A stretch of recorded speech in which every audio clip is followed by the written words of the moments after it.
Home prices in March posted biggest annual decline in 11 years. Biggest annual decline in 11 years. It fell 2.4% in March to an annual rate of 4.4 million, marking the 13th time in 14 months that sales have declined. According to National Association of Realtors, the March drop follows February's surprise rise of 13 3/4 from the previous month. The slowdown in the housing market is now affecting prices, which fell 0.9% year on year to median existing home price of $375,000. Folks, there's nothing in Florida.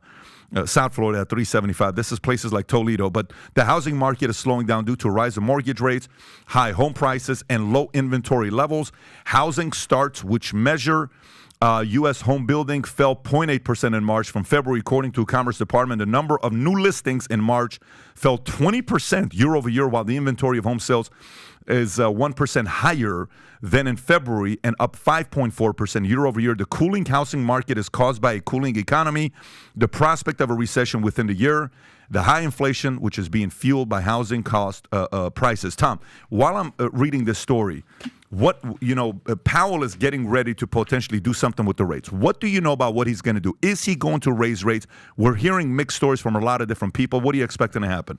Well, if Kai will get the T-shirt up for sale, we have the 2028. It says, "Fight inflation, save the cheerleader."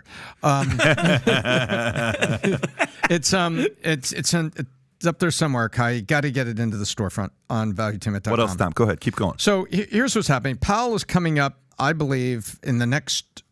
He's heading up the stairs right now because the Fed is meeting right now, and there's going to be announcements in the next 24 hours, and then also a jobs report by Friday, Cinco de Mayo, in which we're going to hear, I think, a 1/4 point increase.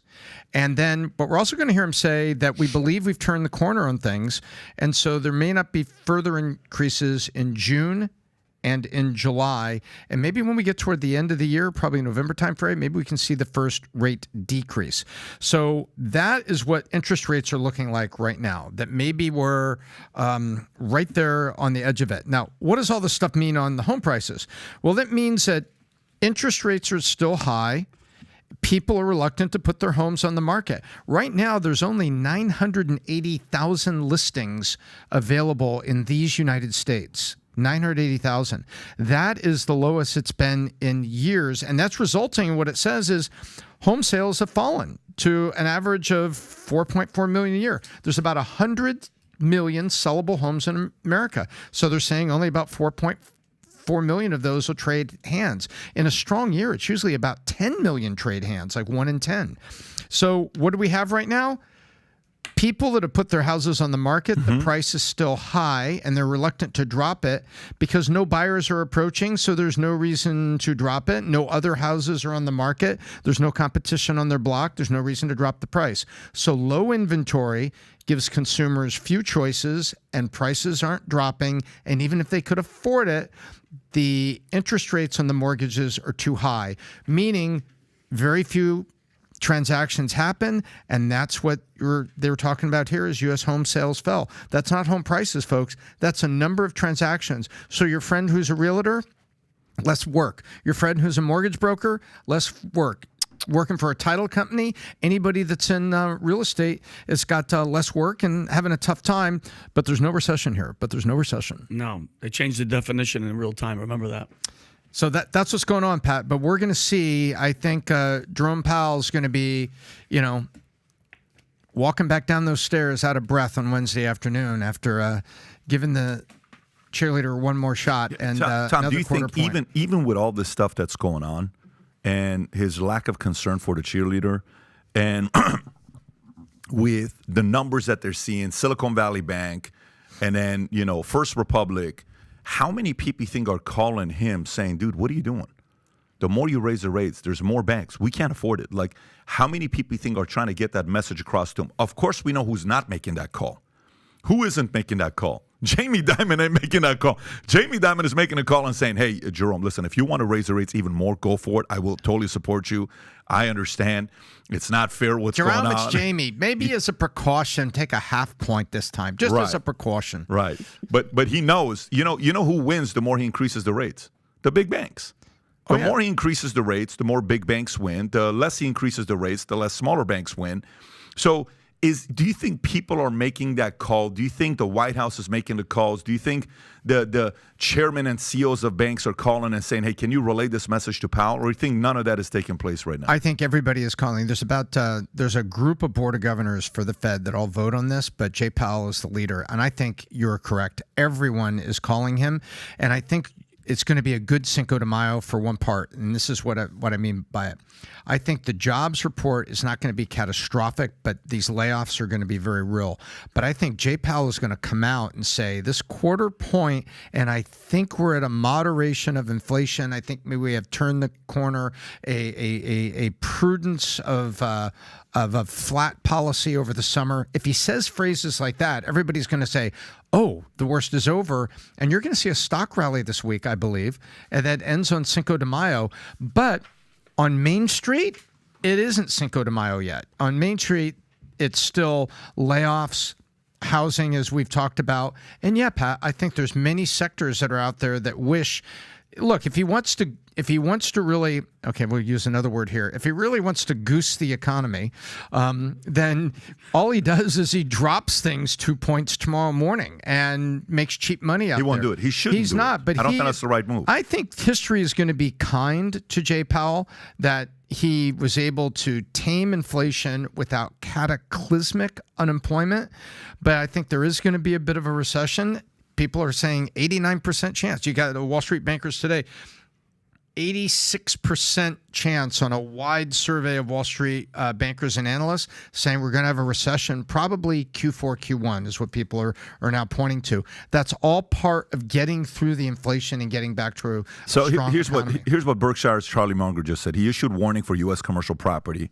Charlie Munger has issued a warning about the U.S. commercial property market, saying that the banks are full of bad loans as property prices fall. Munger noted that banks were already pulling back from lending to commercial developers and that there are a lot of troubled office buildings and shopping centers, saying there's a lot of agony out there. Munger also said that the Berkshire Hathaway had supported troubled U.S. banks in the past and that it is not that damn easy to run a bank intelligently. There are a lot of temptations to do the wrong thing, which a lot of people have done that. There's a $300 million building story that was going out there in San Francisco. If you can pull up the picture here, it's a fire sale, $300 million building in San Francisco, office tower, mostly empty, open to offers. But look at that. This is on California Street. And you've been to San Francisco. It's the perfect location. Yep. If you can get past the needles and the feces, it's on California Street. And the lobby's beautiful, but just outside the lobby, there's a little bit of a funk, little smell. But yeah. If you get past that this smell. This is actually a great building in what has been historically a great commercial address. Tom, this was worth $300 million in 2019. It's a 22-story building and is expected to sell $60 million. What? Guys, from $300 million. This is Wall Street Journal story. Is expected to sell for $60 million. Cream of the crop, San Francisco. Do you know they're expecting anywhere between $1.5 trillion to $3 trillion, high-low of defaults in commercial real estate because they're about to be called with the new rates. They're not going to be able to make a lot of these payments. So Class A, and right now the biggest building in Fort Lauderdale, I want to look at it this week to see if there's any interest of wanting to buy it. It's the biggest building in Fort Lauderdale. How many square feet is it? We looked at it. It's 400,000 square feet. Yeah, it's mammoth. We're talking multiple partner companies we could have in there. We're talking campus. It's huge. It's massive. 400,000 square foot building. You've seen this building. It's off of Federal. Okay. And, you know, who's renting nowadays? Commercial real estate, Class A. Businesses are not renting those types of offices today. It's a lot of things has happened to commercial real estate the last 3 days. If there's any sector of the market, specifically real estate, that got hit because of COVID, it's commercial real estate. You know what is doing well in commercial real estate? Industrial buildings. Because industrial, they need spaces to go in there, do manufacturing, do all this other stuff.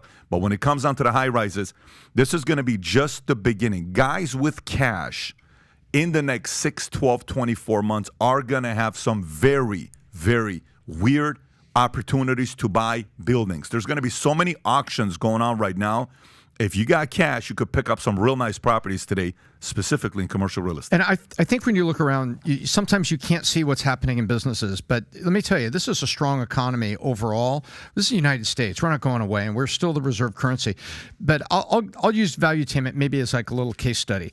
People can't see what we're doing. I mean, what we're building, the company we're building here, and what we're looking for in terms of space, we're tremendous. We're running these conferences. We got the conference team. We got the ad team. We've got the media team. Decentralized media is here, and that is the bedrock of what we're growing. Your podcast is here, Jedediah. There are so many things that are going on. So when you hear this, there are companies like us, and this is what we're doing in media, looking for huge opportunities. And we're about to find huge opportunities because the property's on sale to go do the kind of things that we're already doing and already in position to do. So if you like this clip and you want to watch another one, click right here. And if you want to watch the entire podcast, click right here.